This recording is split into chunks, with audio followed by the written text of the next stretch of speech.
what its future is going to be, it cannot make any plans either in regard to production or marketing or in regard to the possibilities of stimulating the demand for the product.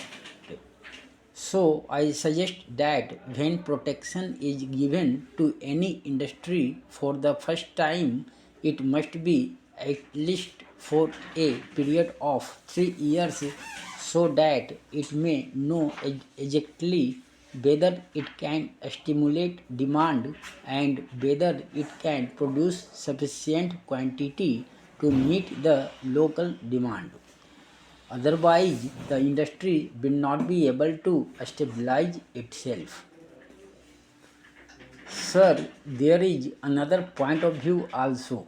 It is seen from the note supplied to us that in the case of several industries, protection has been given altogether for a period of say 4 or 5 or 6 years, not at one stretch but in installments.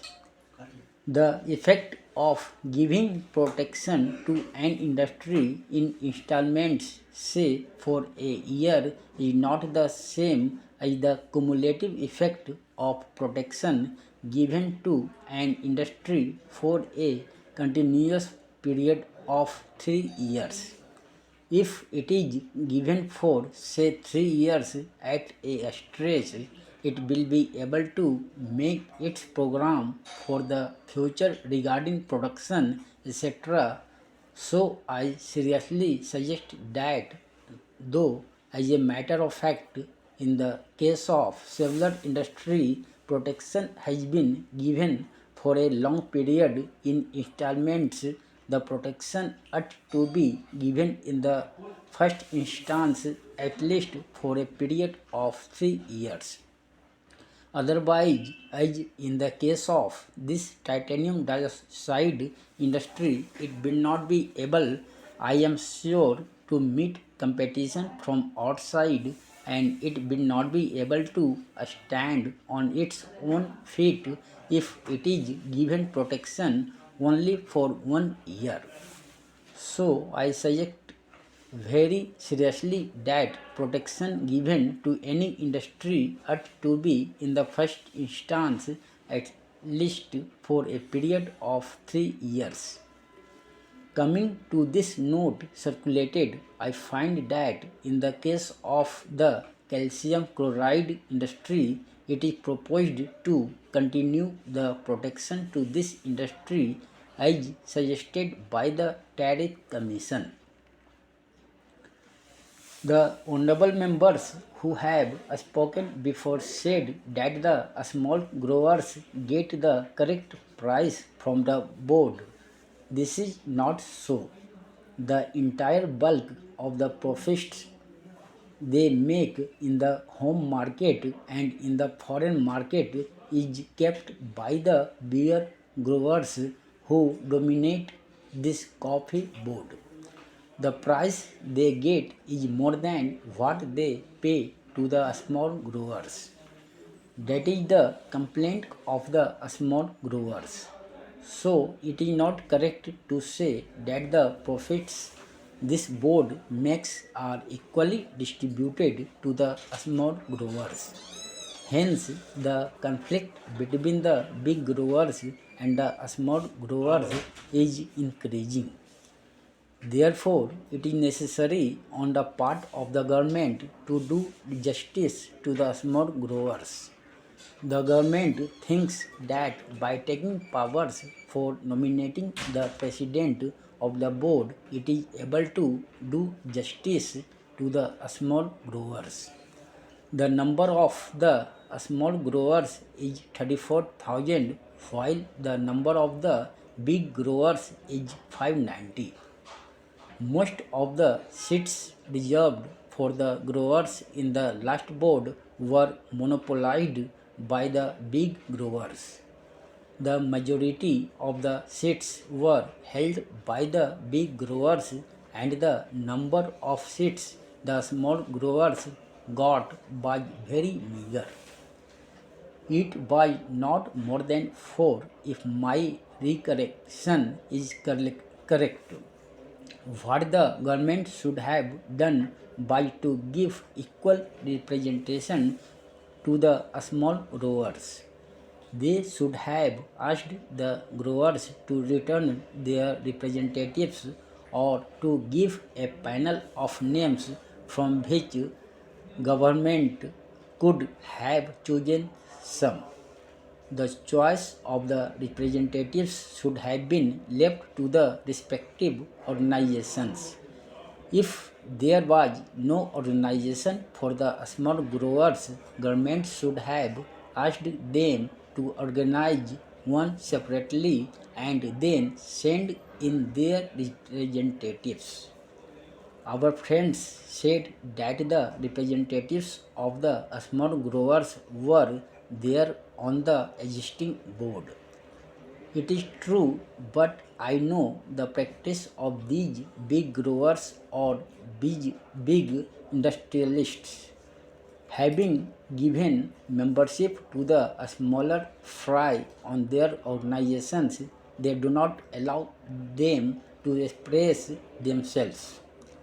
The chairman or the man who holds sway of the board sees to it that all the members agree to what he dictates. That is the practice in these associations. We know that. So it is better to have a separate organization for the small growers and ask them to submit their panel of names to represent them on the board. Representation on the board should not be governed by the number of acres owned and the amount of capital invested, but by the number of the growers. If this principle is adopted, the bigger growers will not be able to run away with what they want. In this connection, I would also say that instead of nominating the president, the government should do this. The government should ask the respective organizations of the big growers, the small growers, labor, and the consumers to send in the names of their representatives and then include members of parliament. Then the board constituted in this way should be asked to elect its chairman. If this procedure is adopted, then the government can see that no big grower is elected on the chairmanship. In that case, only a man who can command a majority in the ward will be elected, and that man will see to it that justice is done to all the interests concerned. But here the government, in the name of asking over control of the industry, wants to bureaucratize the whole industry. I do not think that by bureaucratizing the board, the government will be able to, in any way, to help the industry to develop or to bring about better working conditions for the labor. One member in the select committee said that no representation should be given to labor. That is the attitude of the growers. That is the attitude generally of all employers in this country. But is it just on their part to deny representation to labor as well as to the consumers? Certainly, the rights of these people should be recognized, but personally, I do not think that by merely giving representation to labor on the board, the government can do justice to labor. It is true that the minister in the select committee as well as in his reply to the debate in the other house said that the working conditions of labor were very pitiable and deplorable and should be improved. Sir, there was also a petition sent to the Lok Sabha by the employees of the coffee house recommending to the House that their petition should be considered. The employers deny the rights of the workers and they say that they have made all efforts to develop the industry in all these 13 years at huge cost. It is at the cost of the workers by paying them low wages. They have made a huge profit, which is expressed in the reply of Mr.